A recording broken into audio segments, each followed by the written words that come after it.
welcome to Inside of New England's Therapeutic Talk. Please like, subscribe, and comment below. Hello, I am Candace, and you are watching Inside of New England's Therapeutic Talk. I am a licensed professional counselor. I started this channel so that we could talk about current events and have guest speakers come and talk about things that they're working on, and also I share story times, and I believe this is my 4th story time on this channel. Today I am going to be sharing another true story of my life regarding racism. Today's story takes place when I was very young. I was living in Pittsburgh, Pennsylvania, home of the Steelers, go Steelers, and I was very young. I think I might have been in kindergarten or 1st grade. So to let you guys know what the setting was like, I lived in Pittsburgh, in the city. We had a house there. It was in I want to say, lower income neighborhood. We had mostly minorities in our neighborhood, mostly blacks. And one day we were outside playing in front of my house. My house was really the common hangout for everybody my whole entire life. I mean, not just at this point in my life, but ongoing up until today. So what happened was my mom was very open, very helpful, loved to be a part of the community, and she was just that mom that everybody went to. And she stayed home, so she was a stay-home mom, and she took care of us, and she pretty much took care of the rest of the neighborhood too. So we were outside, of course, all of the kids, would be at my house. We were playing outside, and a family walks up towards us, and it happens to be a white family. And this is something not normal for our neighborhood at all. So my mom, of course, talked to them because she would talk to everybody. And pretty much, they introduced the moms talked, and there's a little girl that was the same age as me and my best friend. And shout out to my best friend, Michaela, who I just connected with on Facebook today. So I just wanted to give a quick shout out to her in the middle of the story because she was there that day. And then what happened was after they left, they went on because they had just actually moved into our neighborhood. I think, we're kind of all feeling like, this is kind of weird. It's not like we hadn't seen a white person before, but, in our neighborhood, that was kind of weird. So I asked my mom, I said, is it okay for us to be friends with Robin? Robin was the little girl, the white little girl. Is it going to be okay, for us to be friends with her? And my mom said, you can be friends with anybody you want. Like, you can be friends with person who's white. You can be friends with somebody who's black. You can be friends with people, all different people. It doesn't matter like what religious group they're in or any of that. So, it's pretty interesting. I can't remember exactly how old I was or completely all of the details of the situation, but I remember having this conversation with my mother. And so the reason why I really wanted to share the story, especially today, is because I think that it's really inspirational, and I think we can all learn from my mother. So what you teach your child is what your child will become. So that's like the moral of this story. That's the huge takeaway here. So if you teach your child to love, your child will love. If you teach your kid to hate, your kid's gonna hate. And so when you teach your child that it's okay to be friends with everybody, your child is going to be friends with everybody, and it's going to welcome other people. And this is why I say this is actually a really good story for, or something that we should encourage like our young people to do, which is exactly what ended up happening in this story. So by her telling me this, I was able to help the rest of the group welcome this family as well. And so it's modeling the behavior, right? It's so my mother becoming friends with this mother and telling me that it's okay. So now I can model that it's okay to the rest of the neighborhood. So you see how it just, it's like a reaction that ends up happening. And to the point where I was very close friends with this little girl for many years. Even after I moved from that neighborhood, I was still friends with her. And so we had a very close relationship. And, you know, we did everything together. And so when we teach our kids that we're all the same, that we can have friends that are different from us, then that's what will end up happening. And I understand that there aren't, I mean, sometimes our parents, like, you know, you can't help it, like who your parents are, what your parents believe.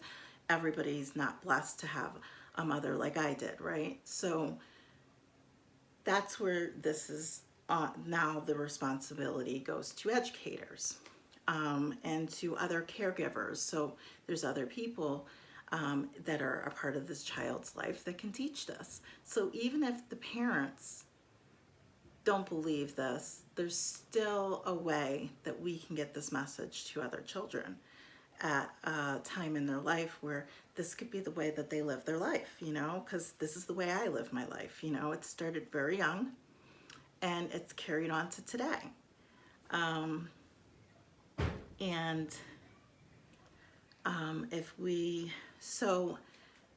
So I think this is where this comes in for our educators and other people in the neighborhood. I mean, maybe it's that person that's like my mom who pretty much brings all of the community together to teach this to the children. So that way, you know, we're like actually breeding a healthier environment, people who know how to communicate with other people, people who don't have hate, because when we hate, it takes a lot of energy to hate, right? So I really feel sorry for people who are hateful and who believe that it's a good idea to hate other people because they're different, because I think that's really unhealthy for them. It takes a lot of energy, you know, you need to let go of that hate. So that's another takeaway. And if we refer back to, so this is another thing with it being good for kids. So if we go back to the story, the first story time that I posted, the story Candy and Candy, where we engaged with a Ku Klux Klan member who was the same age as us, or his family was in the Ku Klux Klan. When we teach our kids to have these conversations with other kids, we can educate other kids who may not be, you know, maybe brought up in, you know, a very hateful environment, but can actually still learn to love other people and to respect them and to see that it's not, they don't have to hate, you know, their whole entire lives. Because, you know, I think that's really probably pretty hard for them, you know. Yeah. So that, so I hope everybody is able to take something from this story. I hope that it is something that encourages, you know, people who have the opportunity to have these conversations, to continue to have them, to teach, love versus hate, teach good communication skills, encourage having relationships with people who are different from us, because that's what really makes our society a beautiful place. Everybody can't be the same, right? I mean, it would be a really boring world if we were all looking the same and doing the same exact things. I mean, I think it's really interesting to engage with people who don't do the same thing as me, because I learned so much from them. It would be really boring if I had to be around someone who just did the same thing as me. And I think it's good for us to be unique too, right? So, I mean, loving yourself comes first. So, yeah, so I hope that everybody is able to stay safe and well at a time like this. And I hope that the story is inspirational, and I hope it's motivating for people who are in a position where they are around our young people, especially. And I hope it's inspirational to our young people to continue to have these conversations with other people around them in a positive way, because we can't give hate with hate. And we don't want to put our energy into that hate either, right? So, if somebody else is hateful, then let them be hateful by themselves, and just move on and model a positive behavior.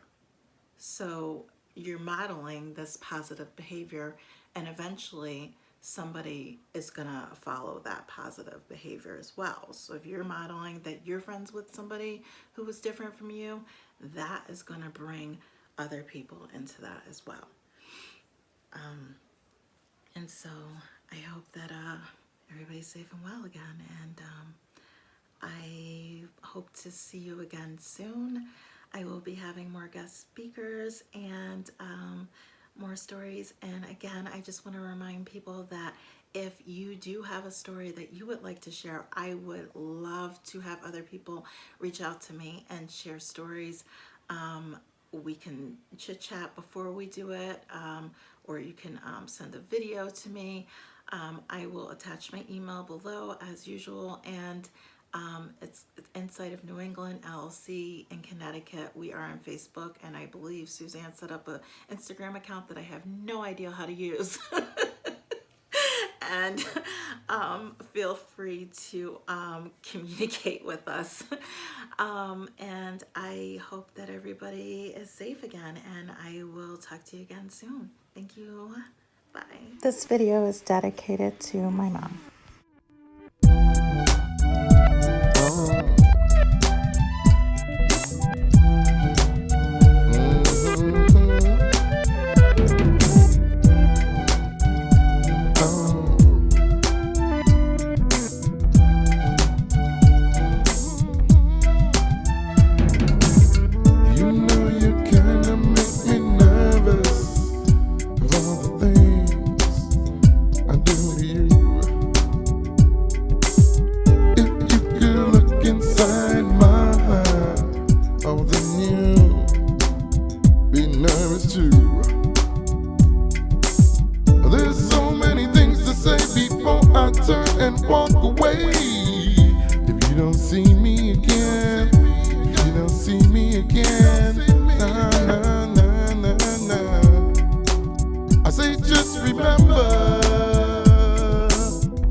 I feel